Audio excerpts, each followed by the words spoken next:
Hello, dear friends, and welcome to Sleep Stories TV. Tonight, in our 18th Greek mythology story, we unravel Queen Penelope's cunning weave, a tale of loyalty. In the shadowed halls of Ithaca, a queen battles with wit and patience, her heart steadfast for a lost king. Penelope's loom spins a story of courage where every thread holds a kingdom's fate. If you haven't joined Sleep Stories TV, subscribe now. Tap that bell to never miss a myth.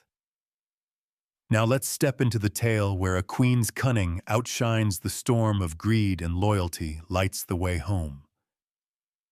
While Odysseus fought monsters and storms on the open sea, another war, silent but no less fierce, was being waged back home in Ithaca by a lone woman, Queen Penelope. In the grand halls of her palace, where once laughter and warmth had echoed under the rule of her husband, now a different kind of battle unfolded. It was not waged with swords or spears, nor was it marked by the clamor of clashing shields or the cries of fallen warriors. Instead, it was a struggle of endurance, of wit, of a single mind pitted against a relentless tide of greed and ambition. Penelope, Queen of Ithaca, stood as the sole guardian of her home, her son, and her husband's legacy, facing a siege not of armies, but of men who sought to claim what was not theirs. These were the suitors, bold, arrogant men who had descended upon her palace like vultures, each one eager to wed her and seize the throne of Ithaca. They were not merely suitors in the romantic sense. They were invaders, their presence a calculated assault on the stability of the kingdom. Day after day they feasted on the wealth of Odysseus's house, slaughtering livestock, draining wine stores, and treating the palace as their own. Their laughter filled the halls, but it was a cruel sound, one that mocked the absence of the king and the vulnerability of his queen. Yet Penelope was no mere damsel awaiting rescue. She was a warrior in her own right, armed not with bronze, but with a mind as sharp as any blade, a heart as steadfast as the cliffs that guarded Ithaca's shores. Her war was one of patience, of strategy, of holding fast to hope in the face of despair. For 20 years she had waited for Odysseus, her husband, whose fate was whispered in rumors of shipwrecks, of God's wrath, of monsters that devoured men whole. Some said he was dead, lost to the sea or the whims of Poseidon. Others claimed he lingered in some distant land, ensnared by enchantment or treachery. But Penelope refused to surrender to these tales. She could not afford to. To give in would mean not only the loss of her husband, but the collapse of everything they had built together. The kingdom their son Telemachus, the very idea of Ithaca as a place of honor and loyalty. The suitors were a plague, their numbers swelling to over 100.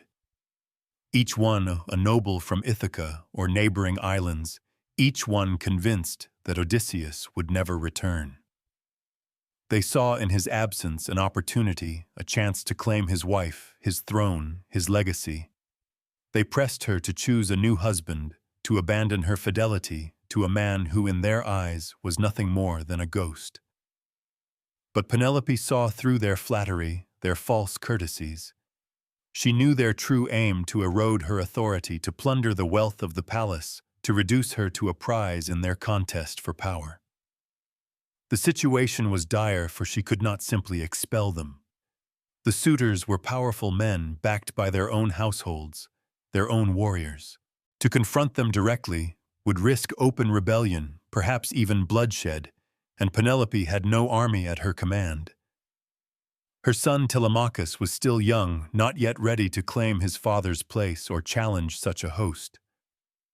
The palace servants, once loyal, were divided. Some remained true to their queen, but others swayed by bribes or fear-whispered secrets to the suitors. Penelope stood alone, a queen without a king, a ruler without an army, her only allies her own cunning, and the faint hope that Odysseus might yet return. Yet she did not falter.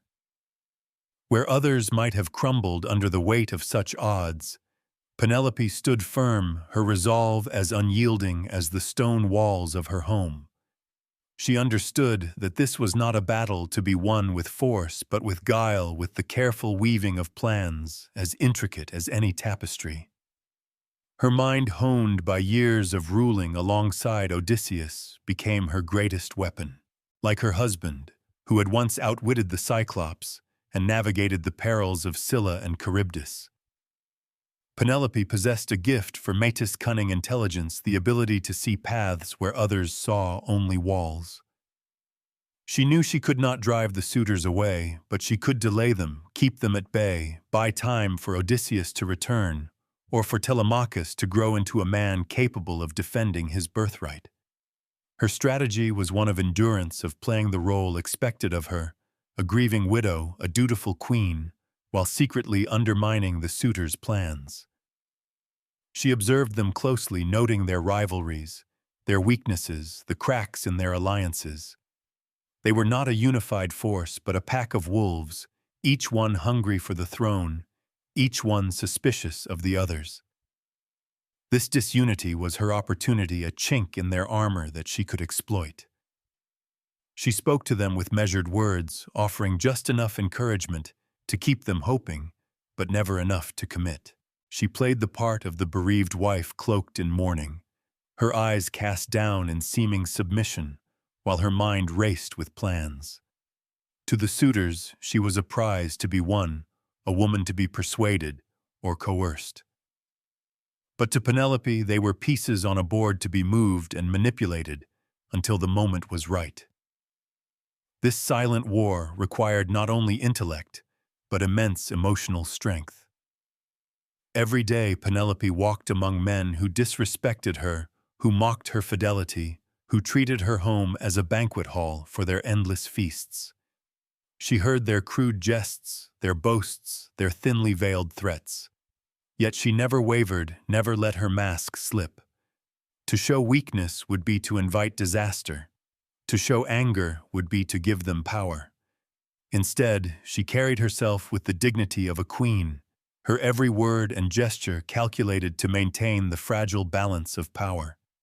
She was fighting not just for herself, but for her son, for her husband, for the very soul of Ithaca. Her war was invisible to those who did not look closely, but it was no less real for its silence. Each day she held the suitors at bay was a victory. Each moment she preserved the kingdom's wealth, a triumph.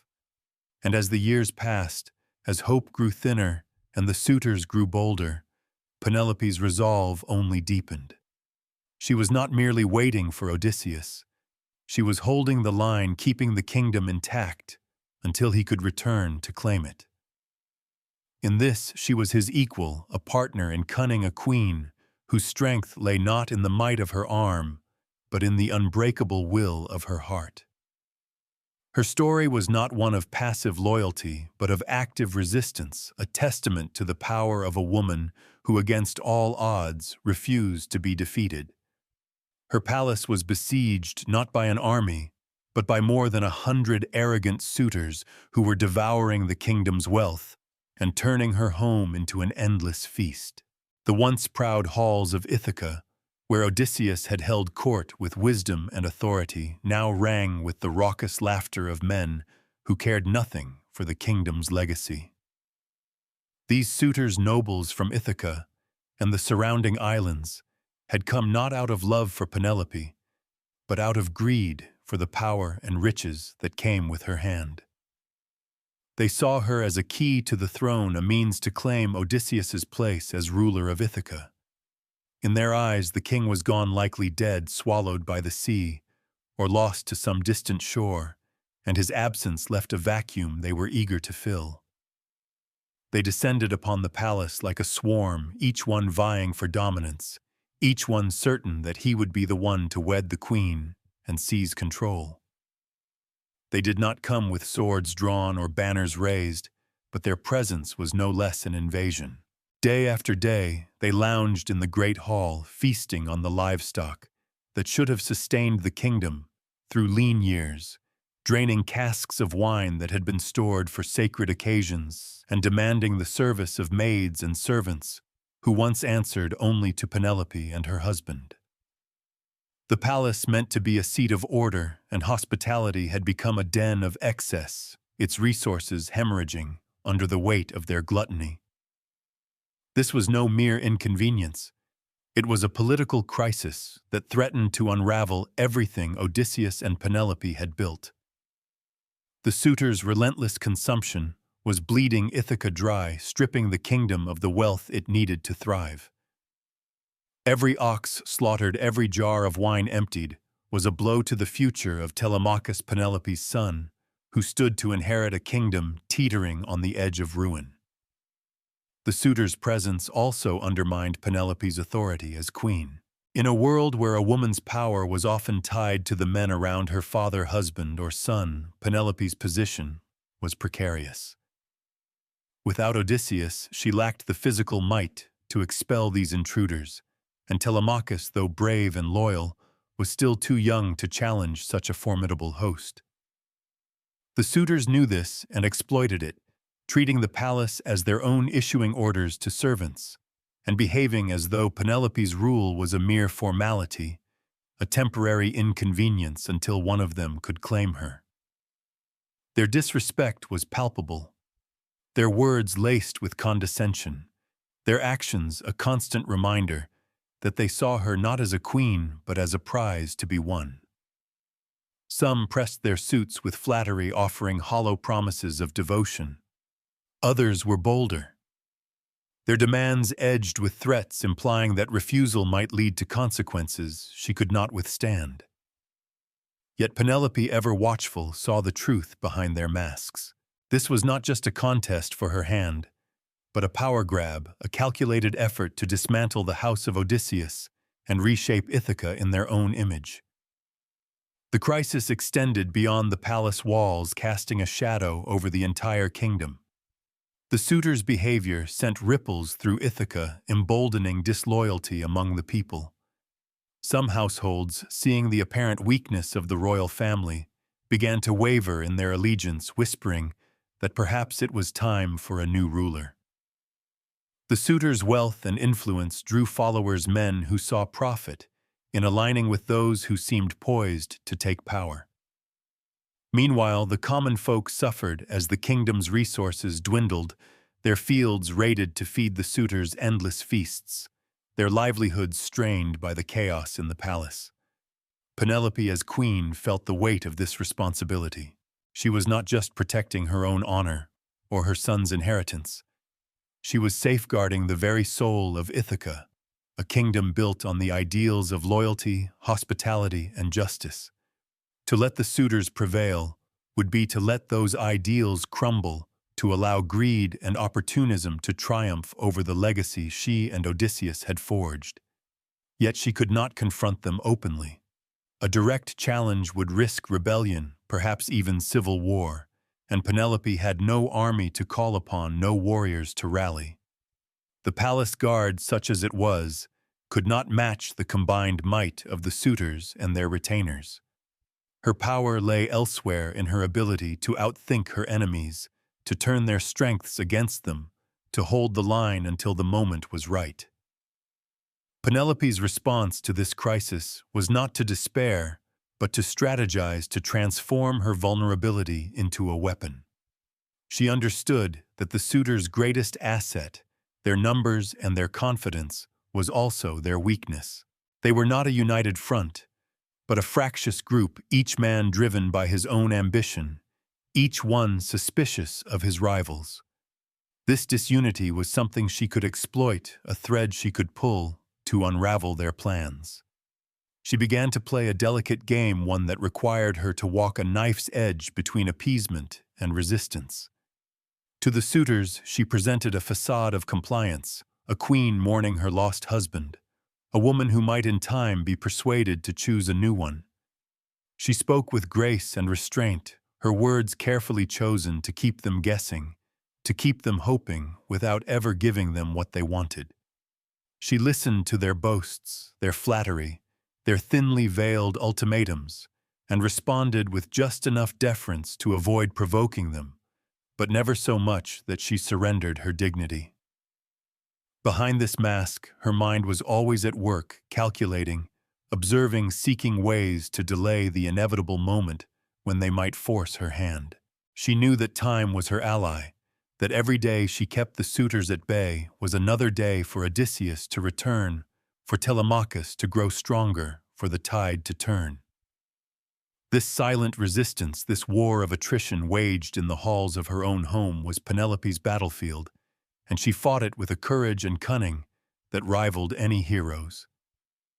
As the suitors feasted and schemed, she stood as the last bastion of Ithaca's honor, a queen whose strength lay not in the might of her arm, but in the resilience of her spirit, setting the stage for the brilliant deception that would soon become her greatest weapon.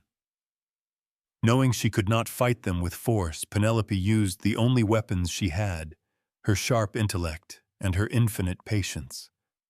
The suitors, with their swaggering confidence and relentless demands, had turned her palace into a battleground, but it was not one where swords or strength could prevail. They were too many, too powerful, backed by their own households and armed retainers, ready to crush any overt resistance. Penelope, a queen without an army, a woman in a world ruled by men, understood that brute force was not her path. To challenge them openly would be to invite chaos, to risk the lives of her son Telemachus and the loyal servants who still stood by her. Instead, she turned inward, drawing upon a mind as keen as any warrior's blade, and a patience forged in the fires of 20 years of waiting. Her husband Odysseus was renowned for his cunning, his ability to weave plans as intricate as the tapestries that adorned their halls. In this Penelope was his equal, a mirror of his métis, his crafty intelligence reflecting his guile in her own quiet way. Where Odysseus outwitted monsters and gods on the open sea, Penelope faced a different kind of monster, the insidious greed of men who sought to steal her home, her son's future, and her own dignity. Her battlefield was the palace itself, its halls and chambers a labyrinth, where she would outmaneuver her enemies not with violence, but with the subtle art of delay. Penelope's strategy was born of necessity, a delicate dance of deception that required her to play the role of the grieving widow while secretly undermining the suitors' plans. She knew that time was her greatest ally. Each day she held them at bay, another chance for Odysseus to return, or for Telemachus to grow into the man who could reclaim his father's throne. The suitors, for all their bluster, were impatient, their ambition making them reckless, their rivalries a weakness she could exploit. They saw her as a prize, a means to an end, but Penelope saw them as pieces on a game board to be moved and manipulated with care. She studied them, learning their desires, their fears, the fault lines that ran between them. Antinous, with his cruel arrogance, led with an iron fist, but his dominance bred resentment among the others. Eurymachus, smooth-tongued and cunning, hid his ambition behind charm, but his flattery was a mask for treachery. Others, less prominent, grumbled in the shadows, jealous of their rivals, eager to seize any advantage.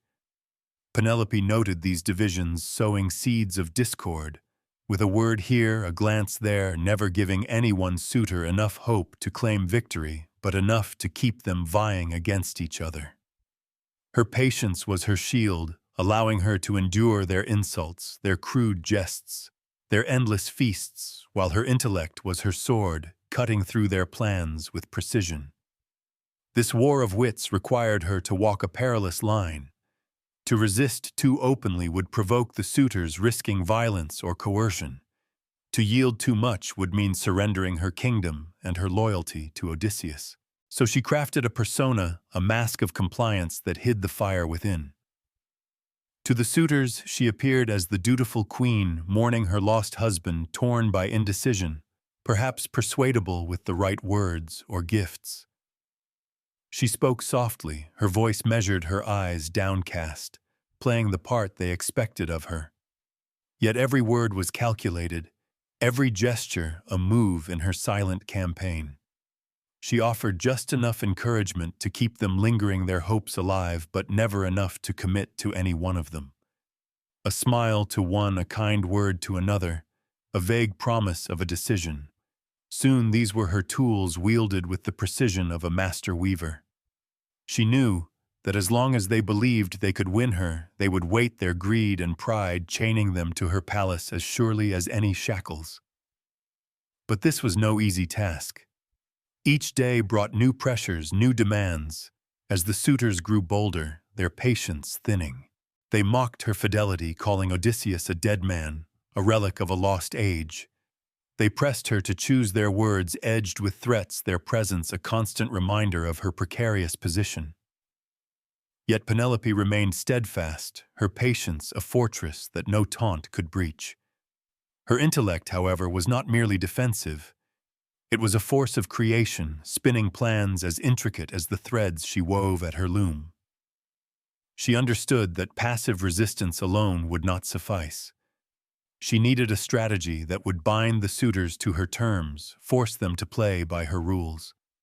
This was the seed of her most famous deception, the plan that would become her legacy, the weaving of the burial shroud. But that plan, still forming in her mind, was only one thread in the larger tapestry of her resistance. For now, she relied on her ability to navigate the suitors' egos to keep them entangled in their own ambitions.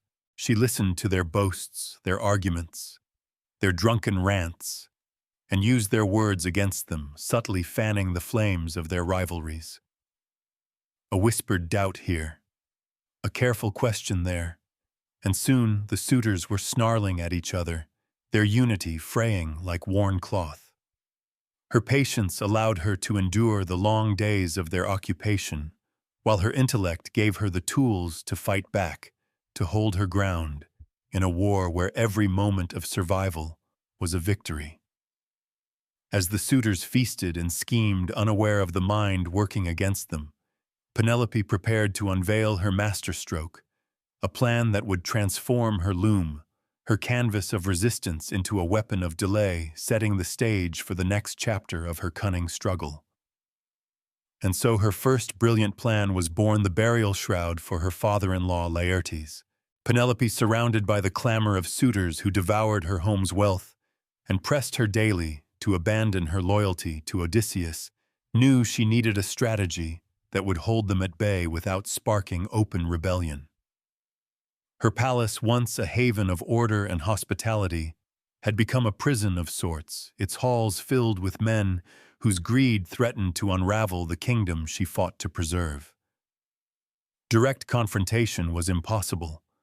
The suitors were too numerous, their power too entrenched, their retainers a constant threat lurking in the shadows.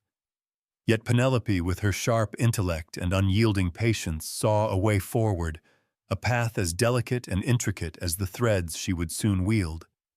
She devised a plan that was both a shield and a sword, a deception so elegant it would bind the suitors to her terms while appearing to honor their demands. She announced that she would choose a new husband, but only after she had completed a sacred duty, weaving a burial shroud for Laertes, Odysseus's father, to ensure his honor in death.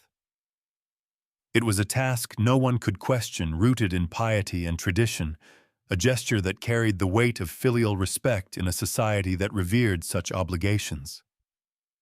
The suitors, bound by custom and unable to object without revealing their own lack of honor, had no choice but to accept her condition, their impatience tempered by the promise of her eventual decision.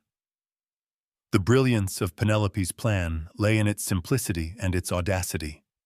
By day, she took her place at the loom in the great hall, her fingers moving with deliberate care, weaving intricate patterns into the fine cloth that would one day wrap Laertes' body. The suitors watched her, some with grudging respect, others with barely concealed frustration, as she worked in full view, her hands steady, her demeanor serene. To them, she was the picture of a dutiful queen fulfilling a sacred obligation before turning to the question of remarriage.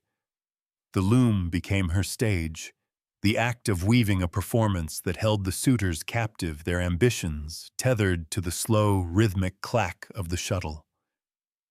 But this was no ordinary weaving. It was a ruse, a masterpiece of cunning that turned the suitors' expectations against them. Penelope knew that completing the shroud would mean the end of her reprieve, the moment when she would be forced to choose a new husband and surrender her kingdom. So she ensured that the shroud would never be finished, not while she could help it. Her public display of diligence was a mask, a carefully crafted illusion that hid the truth of her resistance. The suitors saw only the progress of the cloth, the growing expanse of fabric that promised an end to their waiting. They did not see the heart of her deception, the secret that would define her legacy. By night, when the palace grew quiet and the suitors retired to their drunken slumber, Penelope waged her silent war. Under the flickering light of a single candle, she sat alone in her chambers, her fingers trembling, not with fear, but with purpose. There, in the stillness, she unraveled the day's work, pulling apart the threads she had so carefully woven, undoing the patterns that had dazzled the suitors' eyes. Each tug of the thread was an act of defiance, a quiet rebellion against the men who sought to claim her. The shroud, meant to be a symbol of closure, became instead a symbol of her refusal to yield, a canvas of resistance that grew and dissolved in an endless cycle. Night after night, she repeated this ritual, her hands steady, her resolve unshaken, knowing that every thread she unraveled was a day gained, a moment stolen from the suitor's grasp. It was exhausting work, not just physically, but emotionally, requiring her to maintain the facade of progress while carrying the weight of her secret. She could confide in no one, for betrayal lurked even among her own household. Some maids, swayed by the suitors' promises or coerced by their threats, watched her closely, their loyalty uncertain. Yet Penelope persisted, her isolation a testament to her strength, her solitude a fortress where she guarded the hope of Odysseus's return. For 3 years, this ruse held the suitors at bay, a testament to Penelope's cunning and endurance. The shroud became a legend in its own right, a symbol of her fidelity not just to Odysseus, but to the kingdom itself. It was a delicate balance, one that required her to navigate the suitors' growing impatience while maintaining the illusion of progress. She spoke of the shroud with reverence, emphasizing its importance, reminding the suitors of the sacred duty that bound her. When they pressed her for a timeline, she offered vague assurances, her words as carefully woven as the threads of her loom. The suitors, caught in their own web of ambition and rivalry, accepted her delays, each one reluctant to challenge a task so steeped in tradition. Some grew suspicious, their eyes lingering on the loom, but Penelope's performance was flawless, her demeanor unassailable. She was the grieving widow, the dutiful daughter-in-law, the queen who honored her obligations even in the face of personal loss. Yet beneath this mask, she was a strategist, a warrior whose battlefield was the loom, whose weapon was the thread. The shroud was more than a deception. It was a metaphor for her struggle, a cycle of creation and destruction that mirrored her own fight to preserve Ithaca's future. Each day she wove was a day she held the line, each night she unraveled a defiance of the suitor's power.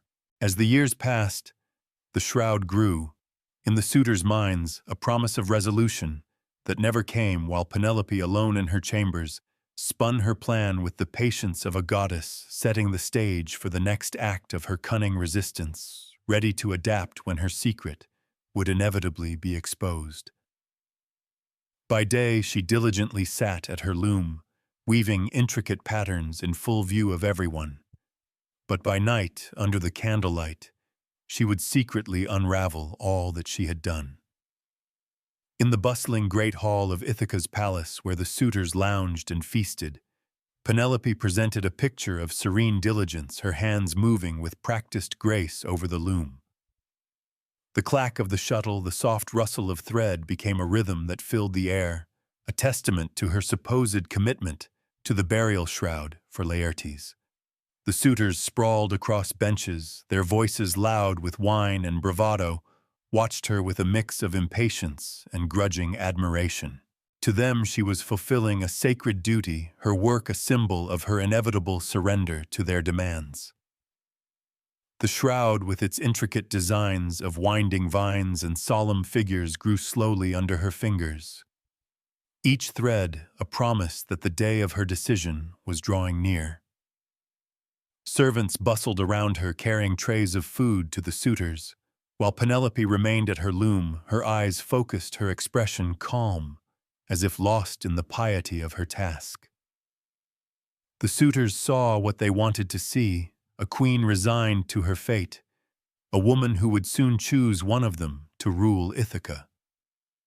But this was a performance, a carefully staged illusion that masked the heart of Penelope's resistance. The loom was not just a tool, but a weapon, its threads a web. She spun to ensnare her enemies, keeping them bound to her terms, while she fought to preserve her husband's legacy. Each day, as the sun poured through the high windows of the hall, Penelope played her part flawlessly. She wove with deliberate care, her fingers tracing patterns that spoke of mourning, and reverence patterns that honored Laertes, and by extension, the house of Odysseus. The suitors, for all their arrogance, could not fault her dedication. To question her work would be to challenge the sacred traditions of their world, to reveal their own lack of honor. So they waited, their eyes darting to the growing cloth, their conversations laced with boasts about who would claim her hand once the shroud was complete.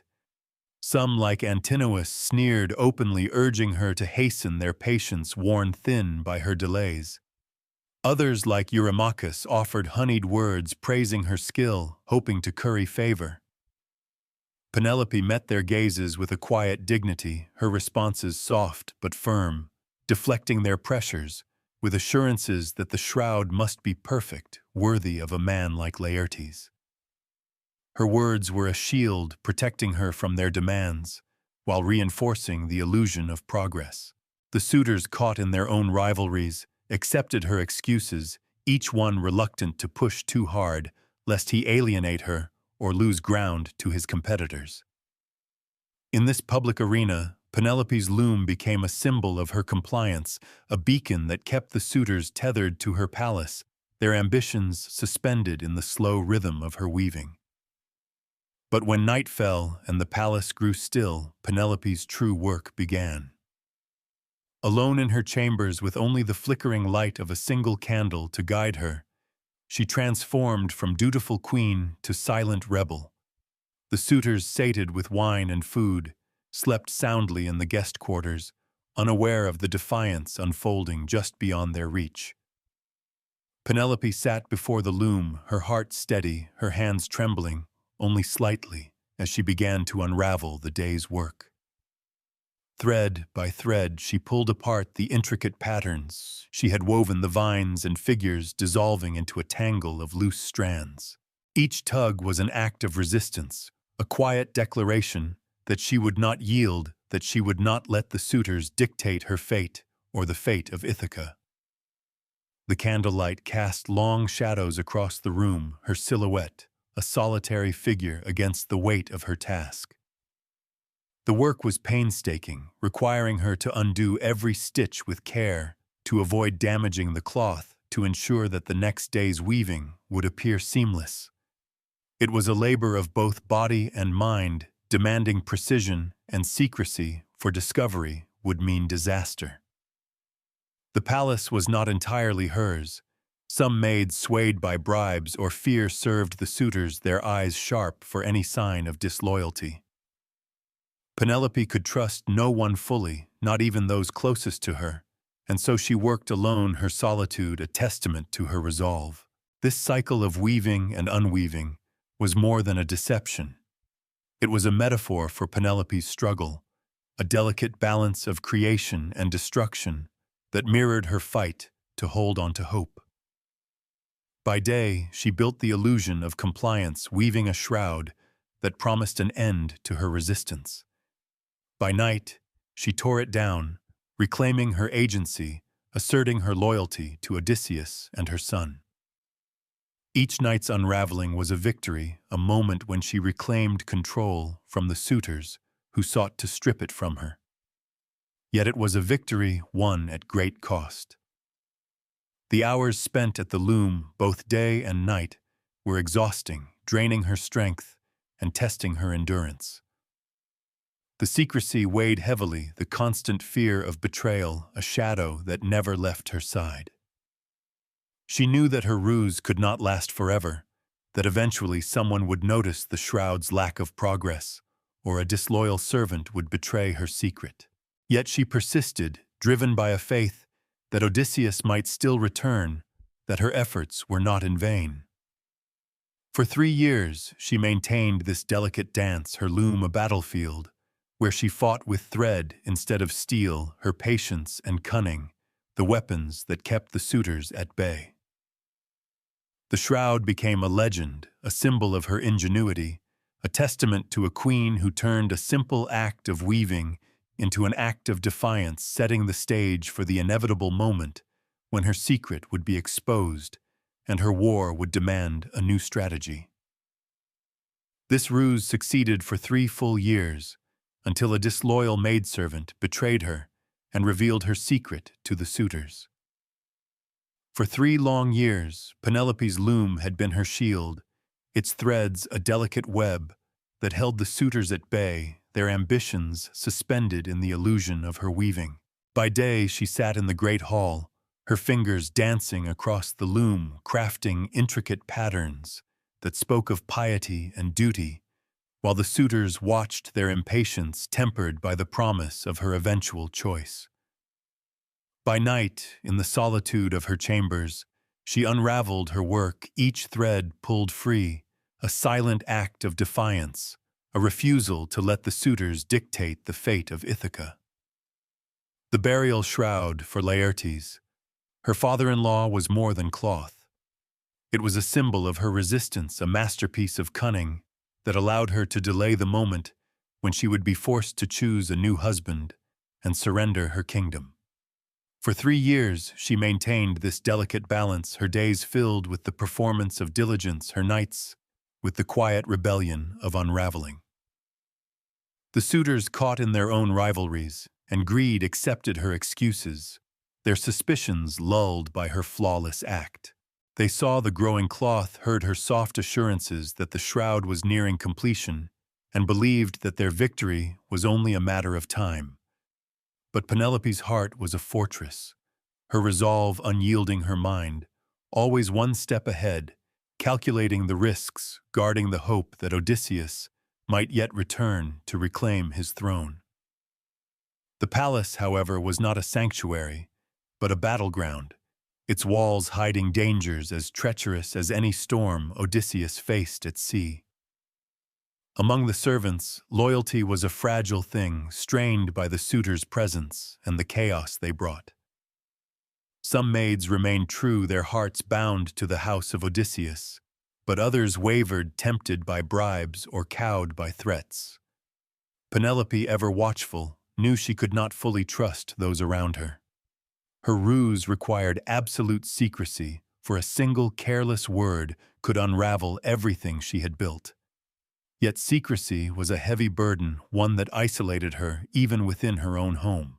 She moved through the palace with the grace of a queen, her eyes sharp, her ears attuned to every whisper, every glance that might betray disloyalty.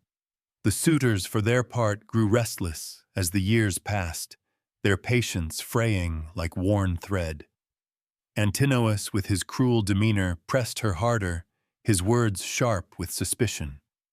Eurymachus, ever the charmer, probed with flattery, his questions veiled but pointed. Penelope met their challenges with her usual calm, deflecting their demands, with talk of the shroud's sacred importance, of the need for perfection in honoring Laertes. But beneath her composed exterior, she felt the weight of time pressing against her, the knowledge that her deception could not last forever. Each night, as she sat by candlelight, pulling apart the day's work, she braced herself for the moment when her secret might be exposed, when the delicate balance she had maintained would collapse. That moment came with a betrayal as sharp as any blade. One of her maids, swayed by the suitors' promises, or perhaps coerced by their threats, broke the silence that had protected Penelope's ruse. The maid whose name the tales do not preserve had watched her queen's nightly ritual, perhaps stealing into the shadows of Penelope's chambers, or overhearing a careless moment. She carried the secret to the suitors, revealing the truth. The shroud was a lie, its progress an illusion undone each night by the queen's own hands. The revelation struck like a thunderbolt, shattering the fragile equilibrium Penelope had fought so hard to maintain. The suitors' reaction was swift and furious. They confronted her in the great hall, their voices raised in outrage, their accusations a storm that threatened to overwhelm her. Antinous led the charge, his eyes blazing with scorn, calling her a deceiver, a woman who had mocked their honor and wasted their time. Eurymachus, his charm replaced by cold anger, demanded that she abandon the shroud and choose a husband at once. The other suitors joined in their shouts, echoing through the hall, a cacophony of wounded pride and thwarted ambition. For the first time, Penelope faced the full force of their collective wrath, their unity forged in the heat of betrayal. The loom, once her ally, now stood as evidence of her defiance, its half-finished cloth, a testament to her cunning and her vulnerability. Penelope, however, did not falter. Even as the suitors raged, she stood before them, her composure unshaken, her mind racing to adapt. The loss of the shroud was a blow, stripping away the shield that had protected her for 3 years, but it did not break her. She had always known this day might come, had prepared herself for the moment when her secret would be laid bare. With the same intellect that had crafted the ruse, she began to weave a new strategy, one that would turn the suitors' anger against them.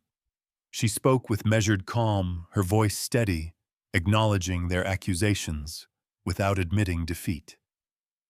She expressed sorrow for their frustration, framing her actions as a struggle to honor Laertes while grappling with her loyalty to Odysseus. Her words were a delicate thread weaving a new narrative that softened their anger, redirecting it toward each other. She hinted at their rivalries, subtly reminding them that only one could claim her, that their unity was fleeting. The suitors, already fractious, began to turn on one another, their accusations shifting from Penelope to the maid who had betrayed her to the rivals they suspected of gaining favor. Penelope watched, her heart pounding, but her face serene as the seeds of discord took root. The loss of the shroud forced her into a more dangerous game, one where words and wits were her only weapons. Yet it also revealed the depth of her resilience, her ability to adapt under pressure, to find new ways to hold the line. As the suitors' anger simmered and their unity frayed, Penelope prepared to shift her strategy, her mind already spinning the next thread in her tapestry of resistance, ready to navigate the treacherous path ahead with the same cunning that had sustained her for so long. Having lost the shield of the shroud, Penelope had to rely on her diplomacy, using clever words to sow suspicion and discord among the suitors, turning them against each other. The betrayal of her secret had stripped away the delicate illusion that had held the suitors at bay for 3 years, leaving her exposed in a palace that felt more like a battlefield than ever before.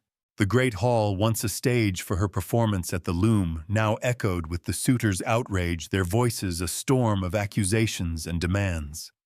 Antinous, his face twisted with scorn, declared her deception an insult to their honor, while Eurymachus, his usual charm replaced by a cold edge, pressed her to abandon her delays and choose a husband.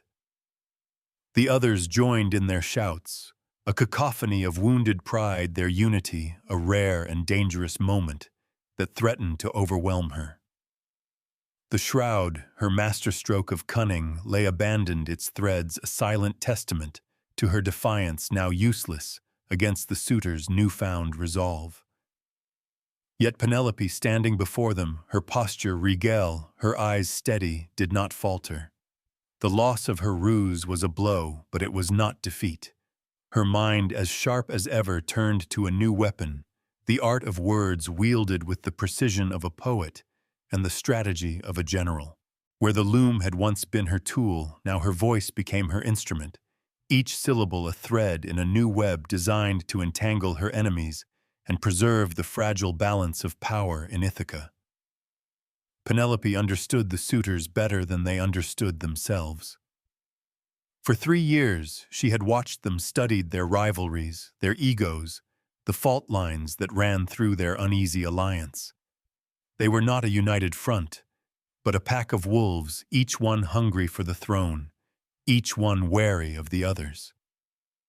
The betrayal of the shroud had briefly unified them in anger, but Penelope saw the cracks in their solidarity, the suspicions that simmered beneath their outrage.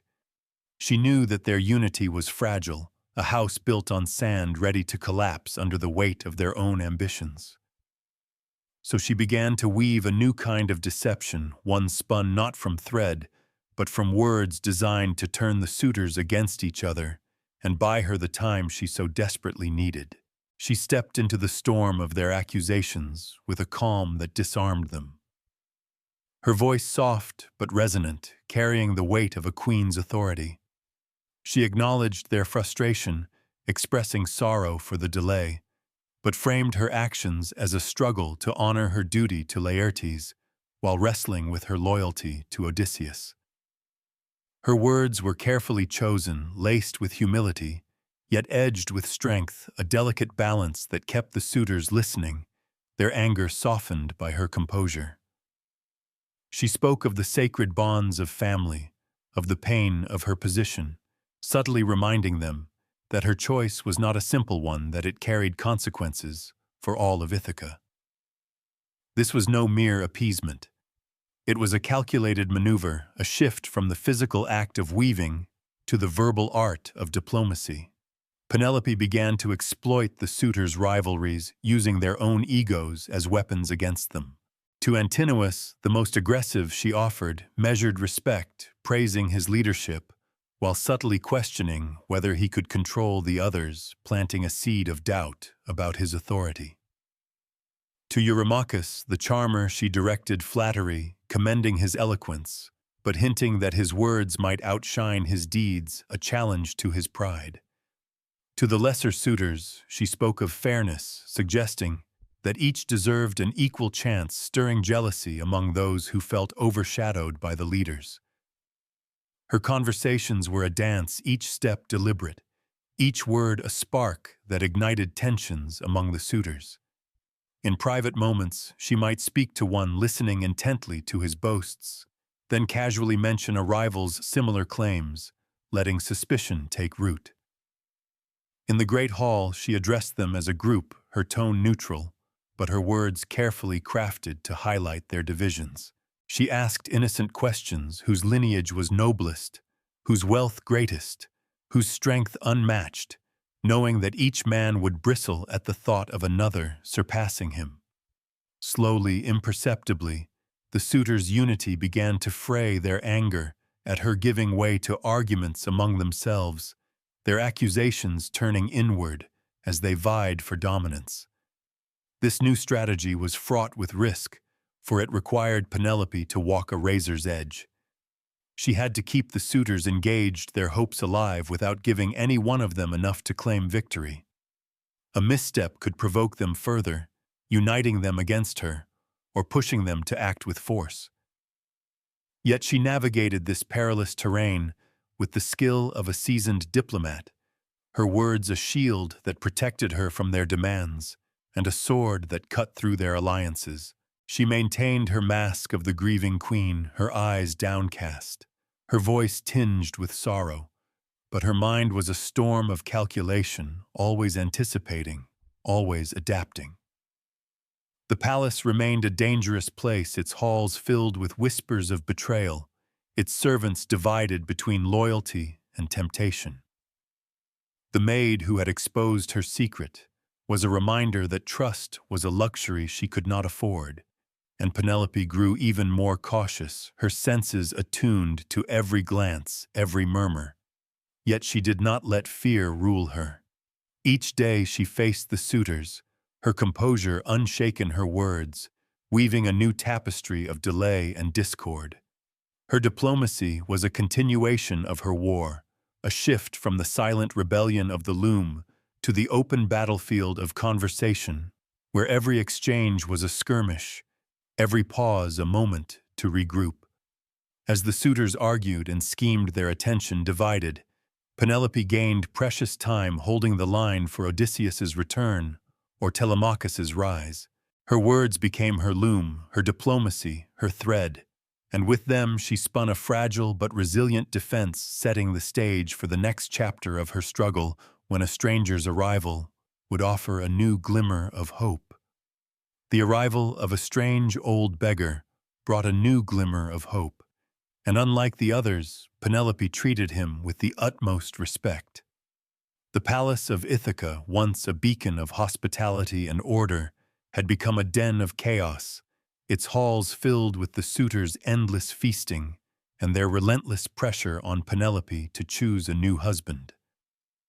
Her ruse with the shroud had been exposed, her diplomacy stretched to its limits, as she sowed discord among her enemies, keeping them divided, but ever more demanding. The air in the palace was heavy with tension, the suitors' patience wearing thin, their suspicions growing sharper with each passing day. Penelope, though unyielding in her resolve, felt the weight of her isolation, her hope for Odysseus's return, a fragile flame flickering against the storm of her circumstances. Yet into this fraught scene came an unexpected figure, a ragged, stooped beggar, his clothes tattered, his face weathered by hardship, seeking shelter in a palace that had long forgotten the sacred laws of hospitality. The suitors mocked him, their laughter cruel, their gestures dismissive, seeing in him only a wretch unworthy of their notice. But Penelope, ever observant, saw something more, a spark in his eyes, a bearing that belied his humble guise. Where others saw weakness, she saw possibility, and in a moment that would shift the tide of her silent war, she chose to welcome him with the dignity befitting a queen, setting the stage for a meeting that would resonate with unspoken recognition. Penelope's decision to treat the beggar with respect was no mere act of kindness. It was a reflection of her character and her cunning, a move as calculated as it was compassionate.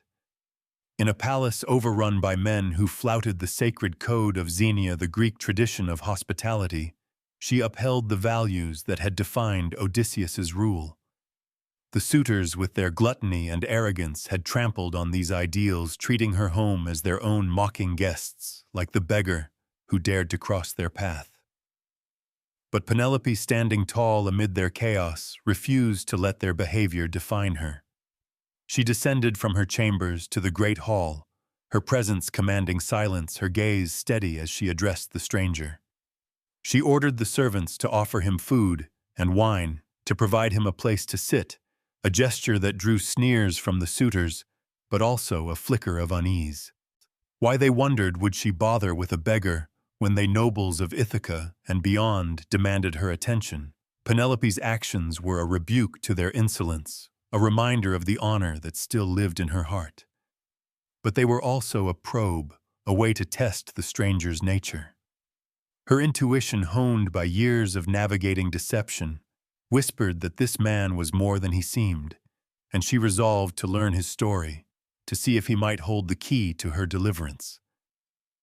Their conversation, held in the quiet of her private quarters, away from the suitors' prying eyes, was a dance of words, each phrase laden with meaning, each pause heavy with possibility.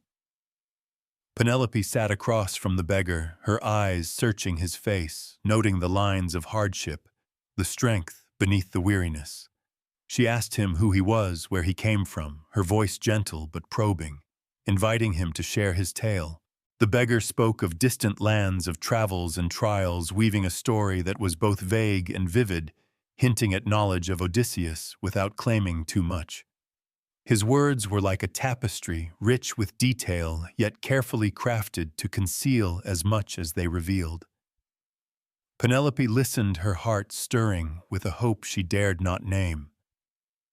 The beggar's tale included fragments of Odysseus's journey, encounters with men and gods, struggles that echoed the rumors she had heard over the years.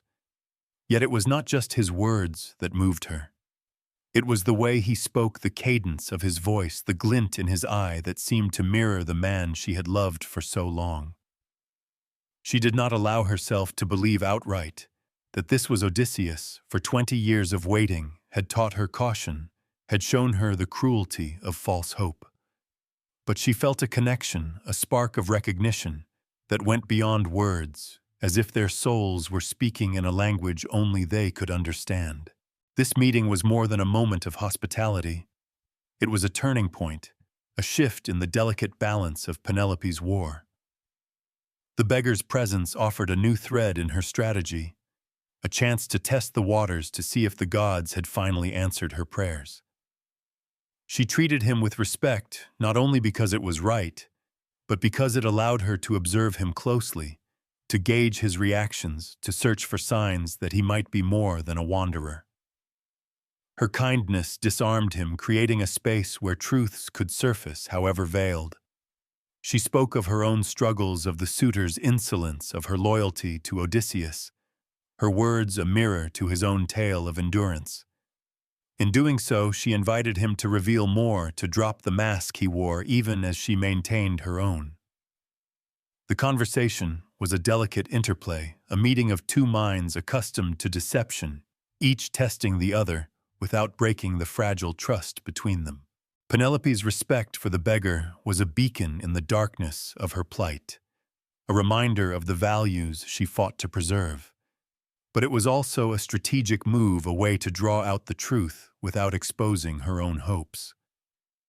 As she listened to his stories, her mind raced, piecing together the fragments, weighing the possibility that this stranger might be the key to her salvation. The suitors, oblivious to the significance of this encounter, continued their feasting, their mockery, unaware that the beggar's arrival had set in motion a chain of events that would soon unravel their plans. Penelope, with her sharp intellect and unyielding heart, stood at the threshold of a new chapter, her respect for the stranger, a spark that would ignite the next phase of her cunning resistance, preparing her for the moment when she would take her boldest step yet. She ordered the maid Eurycleia to wash the beggar's feet, an act which may have been a subtle test to confirm her suspicions when she knew of Odysseus's old scar. The arrival of the strange beggar had stirred something in Penelope, a flicker of hope that burned brighter after their conversation, where his tales of distant lands and trials hinted at a connection to her long-absent husband.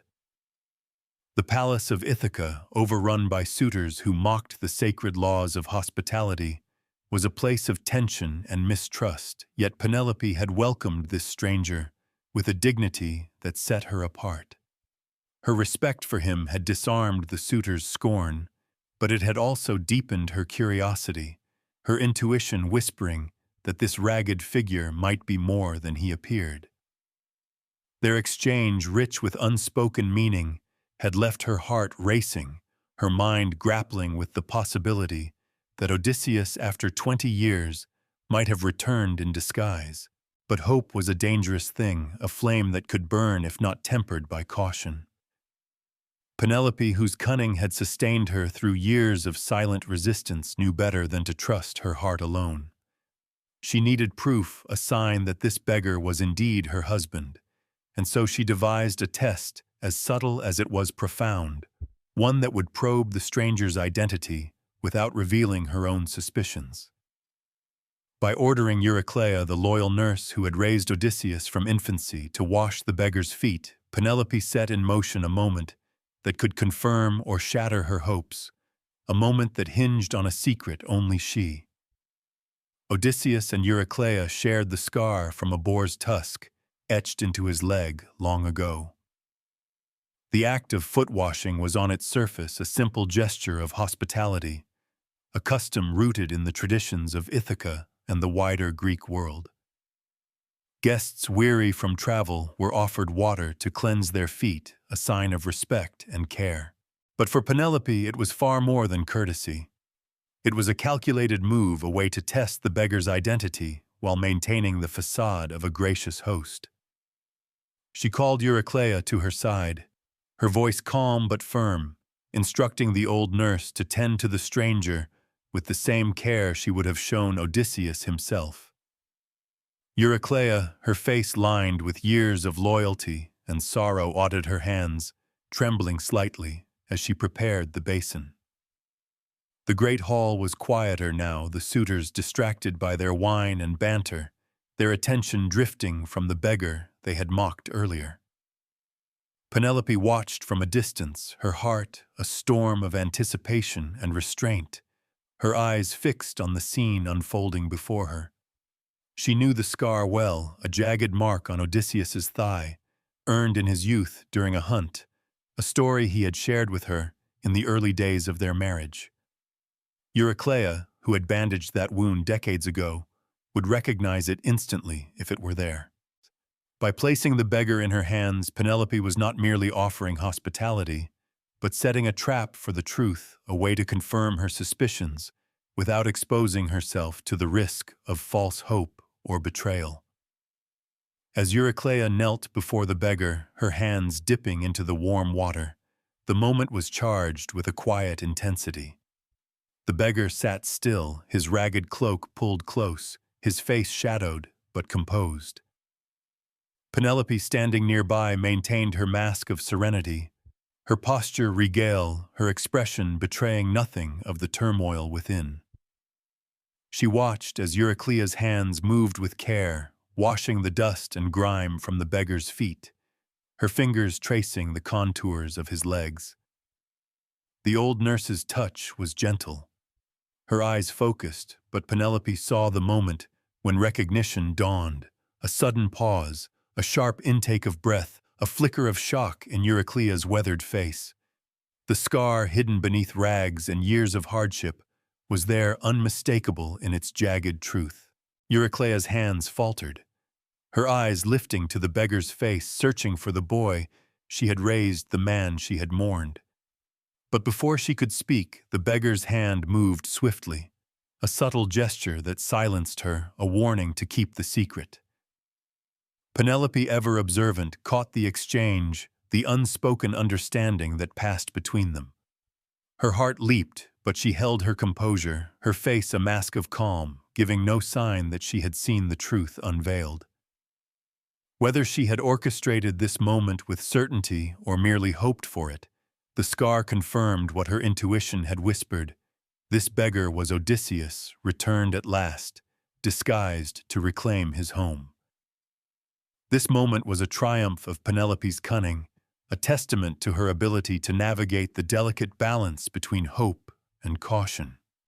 By ordering the foot washing, she had tested the beggar's identity without revealing her own suspicions, protecting herself from the pain of false hope or the danger of exposing Odysseus too soon. The suitors, oblivious to the drama unfolding in their midst, continued their feasting, their laughter a stark contrast to the quiet intensity of the scene. Penelope's mind raced, piecing together the implications of what she had witnessed. If this was indeed Odysseus, his disguise suggested a plan, a need for secrecy that she would respect. She did not rush to him, did not break the fragile silence between them, for to do so would risk everything, his safety, her own strategy, the future of Ithaca. Instead, she maintained her role as the gracious queen, thanking Eurycleia for her service, dismissing the beggar with kindness, her words carefully neutral. But within her hope burned brighter, tempered by the discipline of a woman who had survived years of uncertainty. This moment, subtle as it was, marked a turning point in her war, a shift from solitary resistance to a partnership reborn in silence. As she retired to her chambers, her thoughts turned to the next step, a plan that would place a weapon in her husband's hands and set the stage for the suitor's downfall, her cunning and his aligning in a dance that would soon bring justice to Ithaca's halls. After that conversation, Penelope made her final decision: to hold a contest with the bow, a plan that many saw as surrender, but was in fact a perfect trap. The encounter with the beggar, whose weathered face and cryptic tales had stirred a spark of recognition in her heart, had shifted the ground beneath Penelope's feet. The subtle test of the foot washing, where Euryclea's reaction to the stranger's scar confirmed what Penelope dared to hope had given her a new sense of purpose. The palace of Ithaca, long a battlefield, where she fought alone against the suitor's greed, now held the promise of an ally. Her husband Odysseus returned in disguise after 20 years of absence. Yet Penelope, tempered by years of caution, did not rush to embrace this hope. She knew the dangers of premature action, the risk of exposing Odysseus before he was ready, of tipping the balance in a hall filled with enemies. The suitors, emboldened by the unraveling of her shroud ruse and growing impatient with her diplomatic delays, pressed harder each day, their demands a tightening noose around her freedom. Her words had kept them divided, their rivalries a fragile shield, but she could feel the walls closing in, the time for delay running out. In this moment of crisis, with hope and peril intertwined, Penelope devised her boldest plan yet, a contest of strength and skill centered on Odysseus's great bow, a weapon no man but he could string. To the suitors it appeared as a capitulation, a sign that the queen had finally yielded to their pressure. But to Penelope it was a masterstroke, a trap woven with the same cunning that had sustained her through years of resistance, designed to place a weapon in her husband's hands and set the stage for the reckoning to come. Penelope announced the contest with a calm that belied the storm within her. She stood before the suitors in the great hall, her voice steady, her bearing regal, as she declared that she would marry the man who could string Odysseus's bow and shoot an arrow through a line of 12 axe heads. The suitors gathered around their feast fell silent, their eyes glinting with ambition, their confidence swelling at the prospect of victory. To them the contest was a final hurdle, a challenge that would crown one of them as Ithaca's new king. They saw Penelope's decision as a surrender, a sign that she had exhausted her tricks, that the years of waiting had broken her resolve. Some, like Antinous, smirked with smug satisfaction, already imagining the bow in his hands, the throne within his grasp. Others, like Eurymachus, exchanged wary glances, their rivalry flaring at the thought of one among them claiming the prize. The hall buzzed with their excitement, their boasts filling the air as they prepared to compete, each man certain of his own prowess. Even the servants, caught up in the moment, whispered of the contest, some with hope, others with dread, for the outcome would shape Ithaca's future. But none saw the truth behind Penelope's words, the hidden purpose that lay beneath her serene facade. She had not surrendered. She had set a trap, one that relied on her intimate knowledge of her husband and the suitor's own weaknesses. The bow itself was no ordinary weapon. Forged for Odysseus, it was a relic of his strength and skill, a massive arc of horn and sinew that required not just power but precision to wield. Penelope knew this better than anyone, for she had seen Odysseus string it with ease in the days before the Trojan War, his hands steady, his aim unerring. No other man in Ithaca, she was certain, could match that feat. The suitors, for all their arrogance, were men of feasts and boasts, not of the battlefield. Their strength was in numbers, not in the singular prowess required to master the bow. By choosing this contest, Penelope ensured that only Odysseus could succeed, turning the suitors' confidence into a weapon against them. The axe heads, aligned in a precise row, added another layer of difficulty, a test of skill that would expose the suitors' inadequacy. But the brilliance of her plan went beyond the challenge itself. By proposing the contest, Penelope placed the bow in the great hall, within reach of the beggar she suspected was Odysseus. She gave him the means to reveal himself, to reclaim his place without forcing him to break his disguise too soon. It was a move of breathtaking audacity, one that required her to trust in her husband's cunning as much as her own, to believe that he would seize the opportunity she had crafted for him. As the suitors prepared for the contest, their excitement masking their unease, Penelope watched from the shadows, her heart a tumult of hope and fear. She knew the risks of her plan.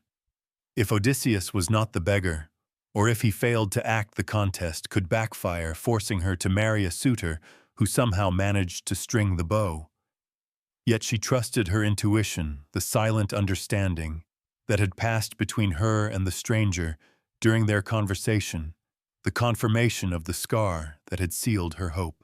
Her announcement of the contest was a performance, her words measured to conceal her true intent, her demeanor that of a queen reluctantly yielding to necessity. She spoke of honoring Odysseus's memory, of choosing a husband worthy of his legacy, her voice tinged with sorrow to mask the fire within.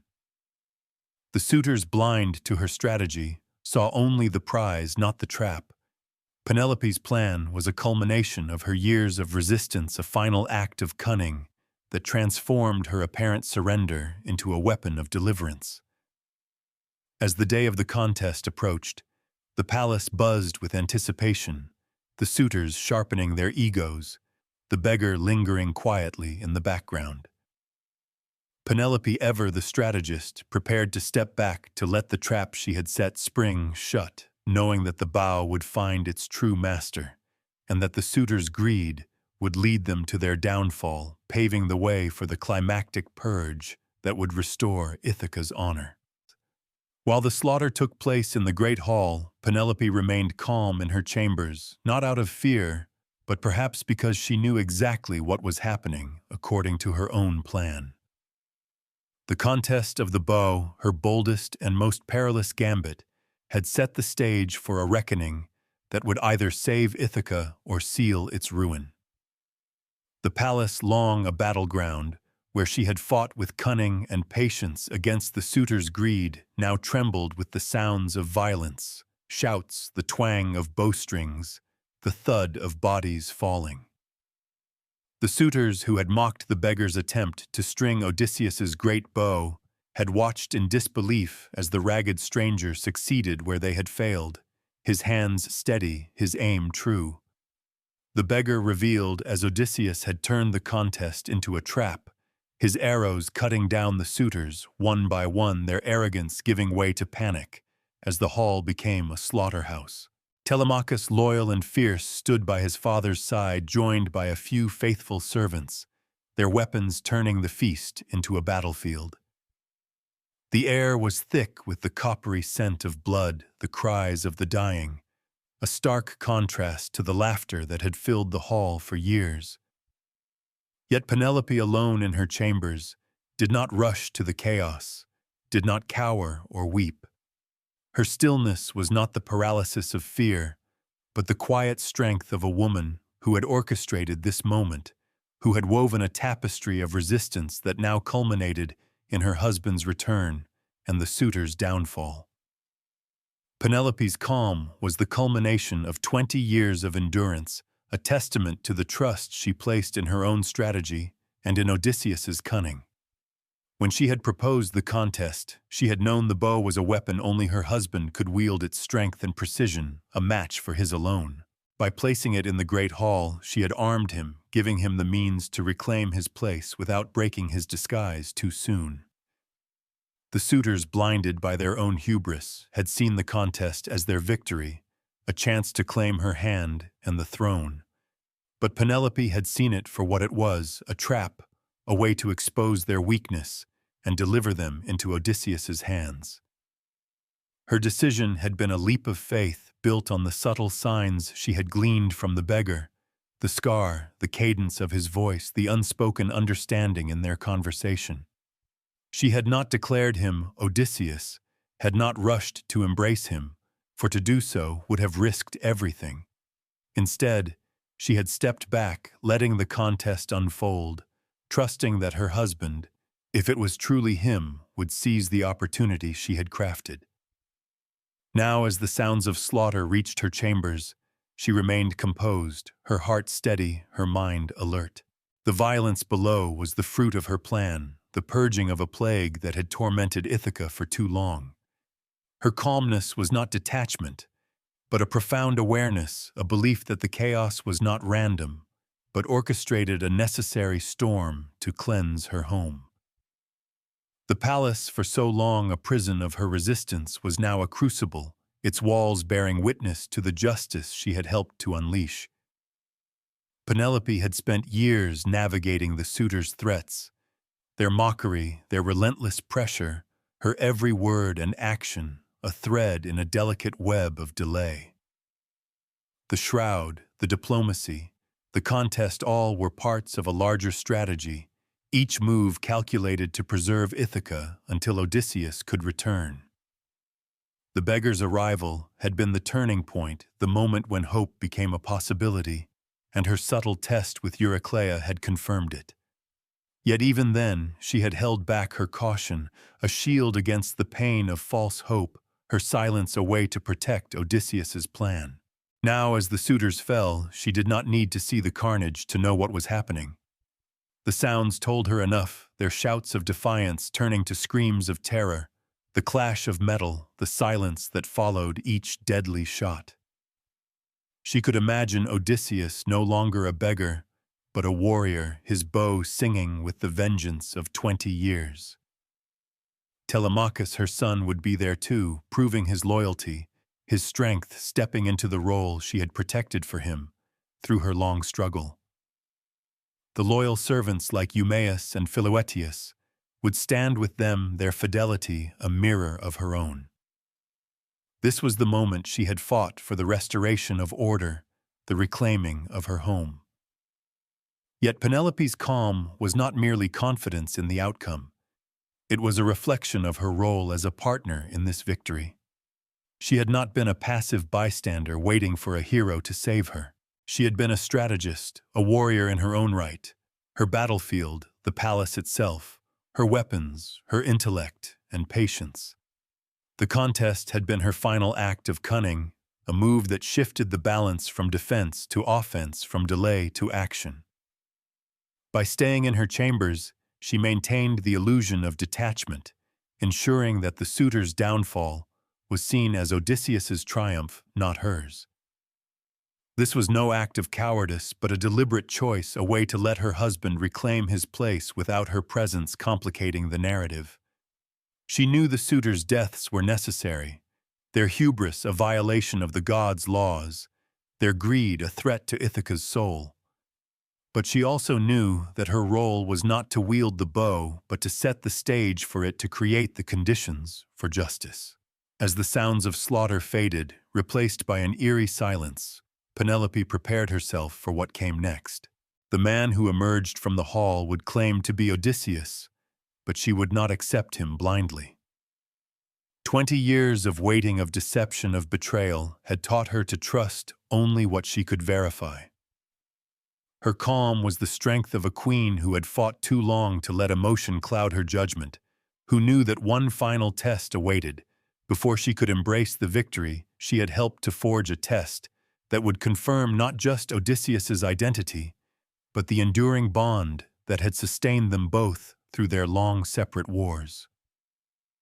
Even when facing her returned husband, she did not rush to believe, but issued one final test, a secret, that only the two of them could know, the unmovable bed.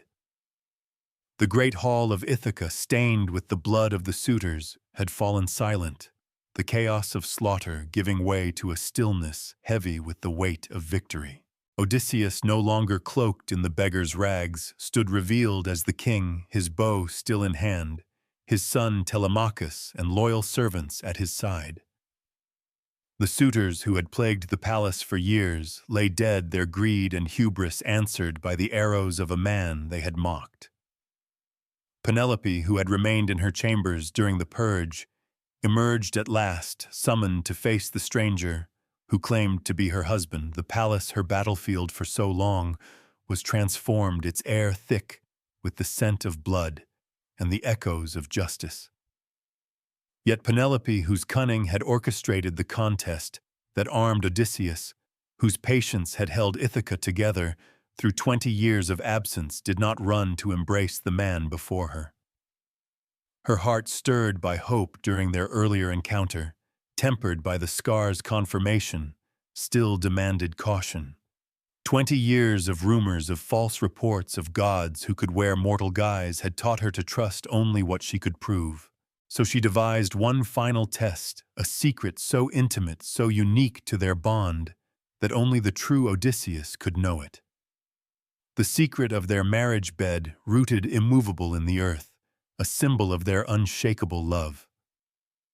Penelope descended to the hall, her steps measured, her expression composed, though her heart pounded with a mixture of hope and fear.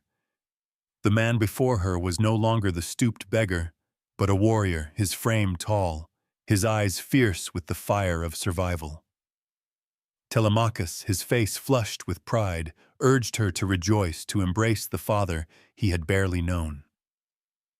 The servants. Eumaeus and Philoetius stood in awe, their loyalty rewarded by the king's return.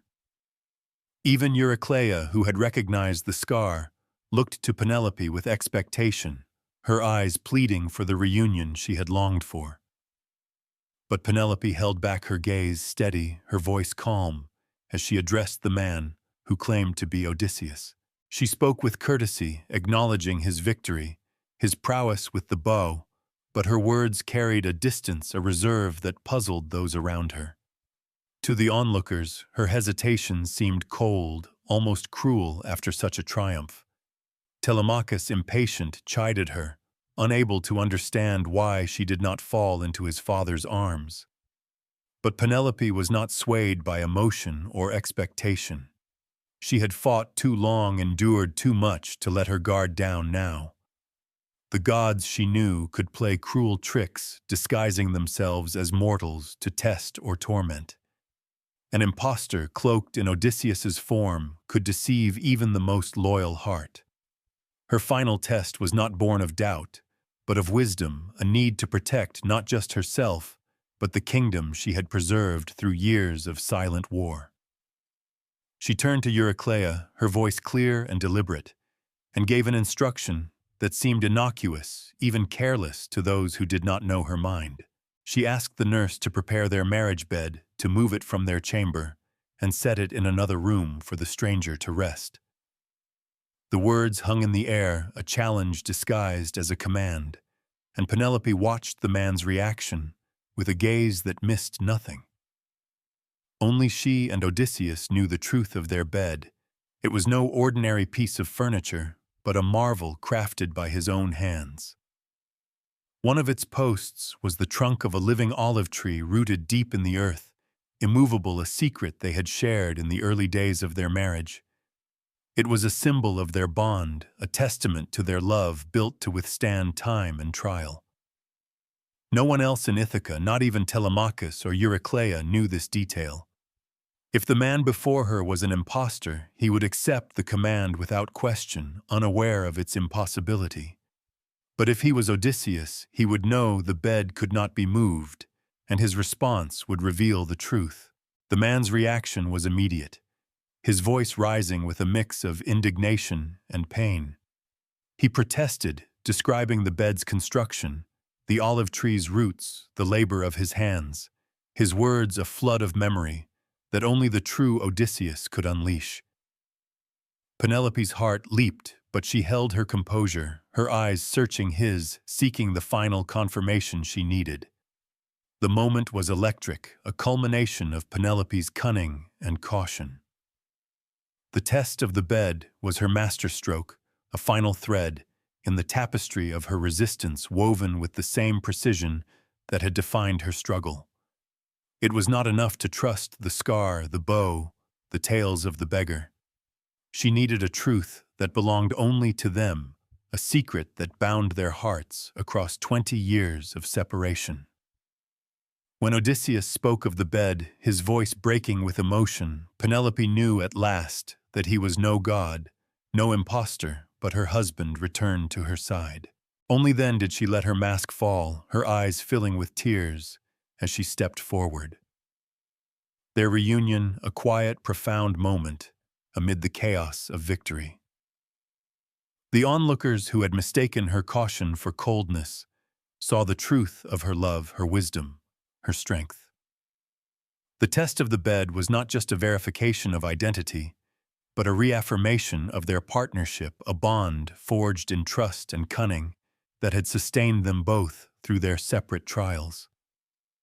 As they embraced, the palace seemed to breathe again, its halls cleansed of the suitor's taint, its future secured by a queen who had never wavered, whose final test had sealed not just Odysseus's return, but the triumph of their shared legacy, setting the stage for the restoration of Ithaca's honor. Penelope was not just a symbol of faithfulness. She was a strategist, a ruler, and a survivor who protected her kingdom with her intellect. The reunion with Odysseus, sealed by the test of the unmovable bed, had restored the heart of Ithaca, its halls cleansed of the suitor's greed, its honor reborn in the embrace of a king and queen whose trials had forged them into equals.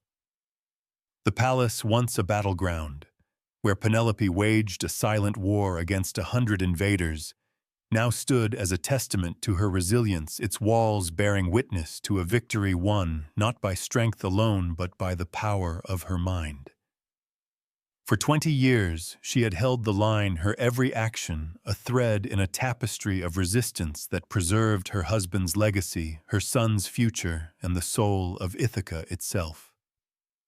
The tales of Odysseus, his battles with monsters, his cunning against gods and men, would echo through the ages, but Penelope's story was no less heroic, no less epic.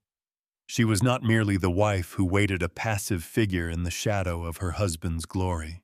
She was a warrior in her own right. Her battlefield, the palace, her weapons, her intellect and patience, her victory as vital to Ithaca's survival as Odysseus's return.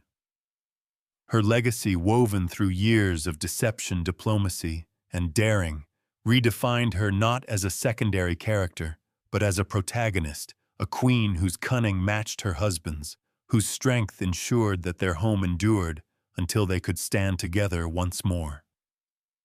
Penelope's war had begun the moment Odysseus sailed for Troy, leaving her to guard a kingdom vulnerable to ambition and chaos.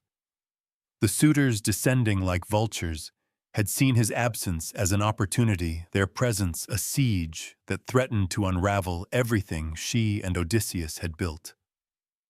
They devoured Ithaca's wealth, mocked her fidelity, and undermined her authority, each one vying to claim her hand and the throne. Yet Penelope, alone in a world that measured a woman's power by the men around her, refused to yield. She could not meet them with force, for she had no army, no warriors to rally against such a host. Instead, she turned their expectations against them, wielding her intellect like a blade, her patience like a shield. The shroud for Laertes was her first masterstroke, a deception that bought her 3 years of time, its threads a symbol of her defiance. When it was exposed, she did not falter, but pivoted to diplomacy, using words to sow discord among the suitors, keeping them divided and delaying their demands. The arrival of the beggar Odysseus in disguise tested her hope, and her subtle probe with Euryclea's foot-washing confirmed his identity without breaking her caution. The contest of the bow, seen by others as surrender, was her boldest move, a trap that armed her husband and ensured the suitor's downfall. Each step was a calculated act, a thread in a strategy that held Ithaca together against impossible odds. Her role as a ruler was as crucial as her cunning. Penelope was not just a queen in name, but a steward of Ithaca's soul, preserving its values of loyalty, hospitality, and justice in the face of the suitors' corruption. The palace under their occupation had become a mockery of Xenia, the sacred code of guest friendship that defined Greek honor. They feasted on her wealth, disrespected her home, and mocked guests like the beggar, their greed a violation of the gods' laws. Penelope, by contrast, upheld these ideals, treating the stranger with dignity, maintaining the rituals of hospitality even as the suitors trampled them. Her actions were a quiet rebellion, a refusal to let their chaos define her rule. She governed with a wisdom that balanced compassion with calculation, protecting her son Telemachus, nurturing his growth into a man who could stand beside his father. She managed the palace's dwindling resources, rationing what little remained to sustain the kingdom through the suitors' plunder. Her diplomacy extended beyond the suitors, calming the tensions among Ithaca's people, who wavered under the strain of a kingdom without a king. Every decision was a thread in her tapestry, woven to maintain order, to keep hope alive, to ensure that Ithaca remained a place worth returning to. Penelope's survival, however, Joliet, was a testament to her resilience, a strength that went beyond mere endurance. 20 years of uncertainty, of rumors that Odysseus was dead or lost, would have broken a lesser spirit. The suitors' daily insults, their threats, the betrayal of her own servants, each was a blow that could have shattered her resolve. Yet she stood firm, her intellect a beacon that guided her through the darkness. The test of the bed, her final act of caution, was not coldness, but wisdom, a reflection of a survivor who knew the cost of misplaced trust. It was also a declaration of her equality with Odysseus, a partner whose cunning matched his own, whose love was proven not in blind faith, but in shared secrets. The bed rooted in the earth was a symbol of their bond, and her test of it was a triumph of their mutual strength. Penelope's legacy was not just faithfulness, but leadership, a queen who ruled with her mind, who fought with strategy rather than swords. As she stood beside Odysseus, their reunion complete, the palace restored, she was not merely his wife, but his equal, a hero, whose cunning weave had saved a kingdom. Her story, a saga of intellect, resilience, and unyielding love that would echo as loudly as her husband's through the ages. And so, dear friends, we leave Ithaca's halls restored as Penelope's cunning weave binds love and loyalty. The suitor's greed lies vanquished, no match for a queen's steadfast heart. Odysseus stands by her side, their bond unshaken by time. The palace breathes again, its honor reborn in their embrace. Thank you for joining us on Sleep Stories TV. If you cherished this tale, subscribe and tap the bell. Share your thoughts below. What did you admire most about Penelope's strength? Until next time, let the stars guide your dreams.